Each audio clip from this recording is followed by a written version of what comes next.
Okay, we're moving into chapter 31 of Isaiah this morning. Last week, what we saw in no uncertain terms is the Lord did not want Israel, children of Israel in Judah and Jerusalem, to seek an alliance in Egypt against the Assyrians. And the Lord, with great detail, told the people of Judah and Jerusalem what would happen if they sought such an alliance. And basically, what we saw is that both Judah and Jerusalem would face terrible times. He talked about Egypt being incapable of giving them any assistance. And he talked about the destruction that would come as Israel, the people in Judah and Jerusalem, sought an alliance with Egypt rather than seeking the protection of the Lord God. And what I talked about last week is the fact that when King Ahaz was facing the army from Ephraim, the northern kingdom, and the Assyrians from Damascus, he sought an alliance with Tiglath-Pileser of Assyria against Isaiah's advice. Isaiah said, "Depend on the Lord, Jerusalem will not fall." And Ahaz said, "No, I think I need a bigger army," so he made this alliance. And of course, everything that Isaiah said happened. Assyria came in after they finished taking care of the army, the combined army of Aram and Ephraim, basically came down and turned Judah into a tributary state where they were forced to make tributary payments to Assyria that were ruinous. Ahaz ended up stripping the temple, trying to make these payments. And there developed three factions, as I talked about last week. One wanted to maintain the status quo with Assyria. One wanted to seek an alliance with Egypt to help throw off the Assyrians. And the third, and like I said, smallest most likely, and the one that neither of the other two were listening to, was those who said, "No, let's depend on the Lord." And I think maybe at times that consisted of Isaiah and his household. At any rate, we saw everything that was prophesied about what would happen. But chapter 30 did end on a positive note because it did talk about the ultimate destruction of Assyria and alluded to, again, the restoration of the kingdom of Israel in the Messianic age. Chapter 31 picks up and it continues with this condemnation of this alliance, specifically with Egypt. Verse 1 of chapter 31 reads this way: "Woe to those who go down to Egypt for help, who rely on horses, who trust in the multitude of their chariots and in the great strength of their horsemen, but do not look to the Holy One of Israel or seek help from the Lord." And if you remember from last week, I quoted this verse in Deuteronomy. This is Deuteronomy 17:16. "The king, moreover, must not acquire great numbers of horses for himself, or make the people return to Egypt to get more of them. For the Lord has told you, you are not to go back that way again." The Lord clearly saying that he does not want the children of Israel to seek help from Egypt specifically. Now, I would like to draw your attention to another passage in Scripture, and this is a Psalm of David. It is essentially an intercessory prayer that was given by David and those in Jerusalem at the time when David was getting ready to go to war. And this is how David expressed his faith and trust in the Lord, in the Holy One of Israel. This is the 20th Psalm. "May the Lord answer you when you are in distress. May the name of the God of Jacob protect you. May he send you help from the sanctuary and grant you support from Zion. May he remember all your sacrifices and accept your burnt offerings. May he give you the desire of your heart and make all your plans succeed. May we shout for joy over your victory and lift up our banners in the name of our God. May the Lord grant all your requests. Now this I know, the Lord gives victory to his anointed. He answers him from his heavenly sanctuary with the victorious power of his right hand. Some trust in chariots and some in horses, but we trust in the name of the Lord our God. They are brought to their knees and fall, but we rise up and stand firm. Contrast that with the situation in Judah and Jerusalem in Isaiah's time. You see just how far the children of Israel have fallen. Even as Hezekiah is seen as one of the most righteous kings to sit on David's throne since the kingdom was divided into the northern kingdom and the southern kingdom of Judah. This is how far they have fallen. This is what we see when we're coming in. They're no longer trusting God. They're trusting their own devices. They're trusting this potential alliance with Egypt to save them, not the hand of God. So, chapter 31, verse 1, again, woe to those who go down to Egypt for help, who rely on horses, who trust in the multitude of their chariots and in the great strength of their horsemen, but do not look to the Holy One of Israel or seek help from the Lord. In other words, I think what the Lord is saying here is, remember David? Be like David.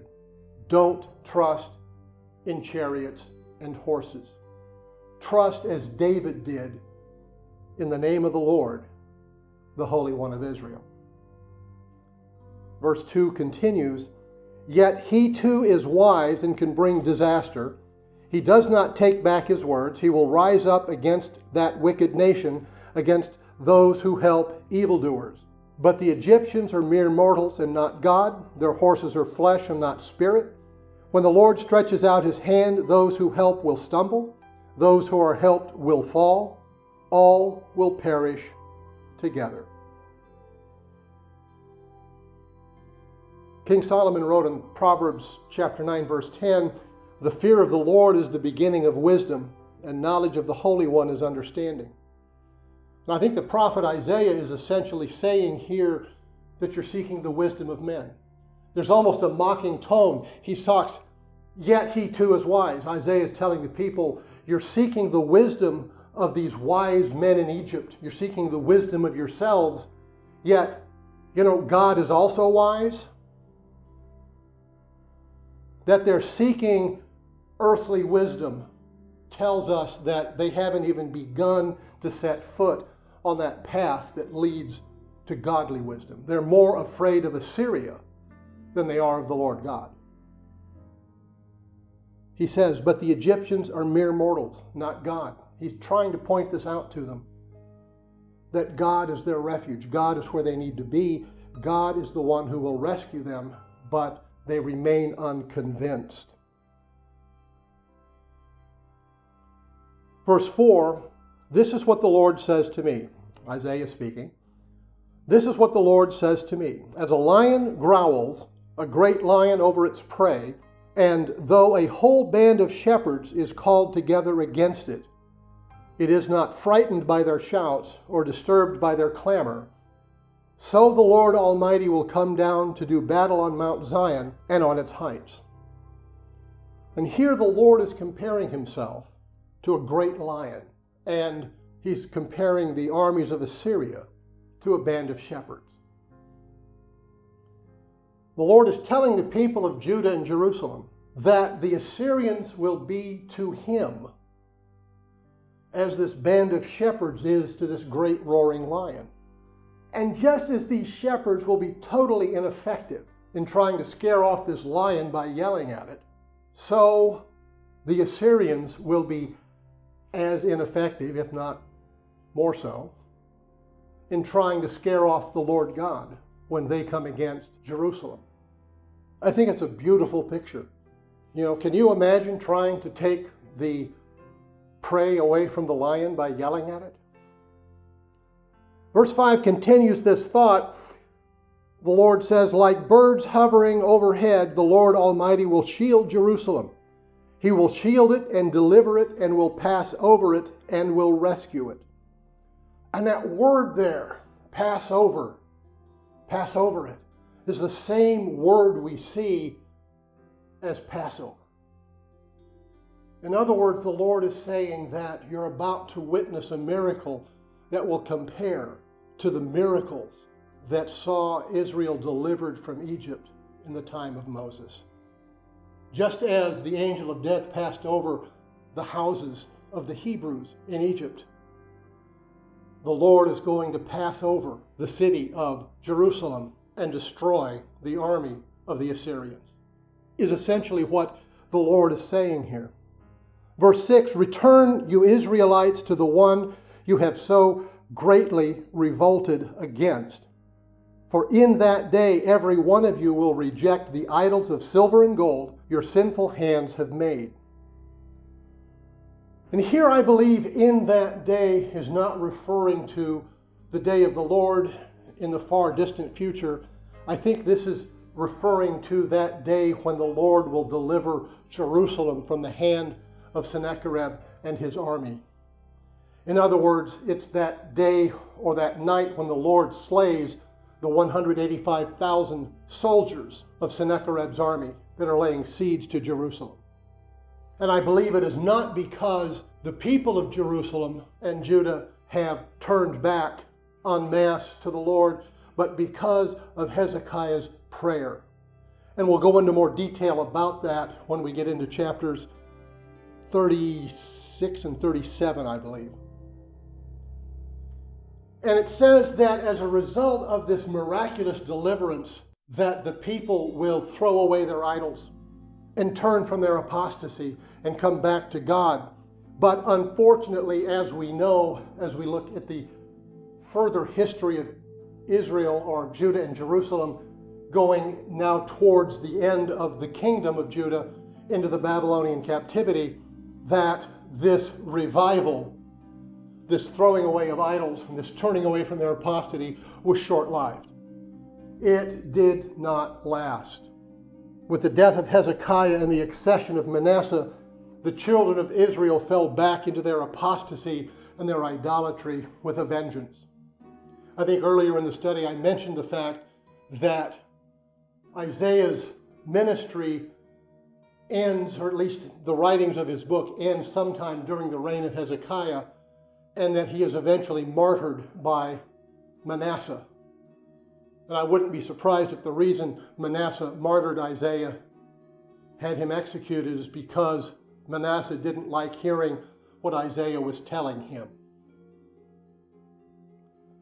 Verse 8, Assyria will fall by no human sword. A sword not of mortals will devour them. They will flee before the sword, and their young men will be put to forced labor. Their stronghold will fall because of terror. At the sight of the battle standard, their commanders will panic, declares the Lord, whose fire is in Zion, whose furnace is in Jerusalem. This, of course, is in reference to that night when the angel of the Lord comes down and destroys 185,000 Assyrian troops that have laid siege to Jerusalem.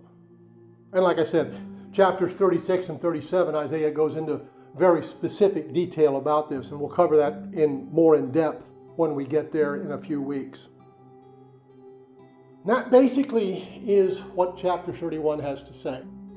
Chapter 32 begins with another prophecy of the promised Messiah and the restoration of the kingdom of Israel, and then has an interesting shift in the middle of it where Isaiah ceases talking about, or the Lord through Isaiah ceases talking about this general time of the restoration of Israel under Messiah, and has a specific word for the women in Judah and Jerusalem about the coming of the Assyrian army. And like I said, we'll get into that next week. Any questions over what we covered today? Okay, thank you.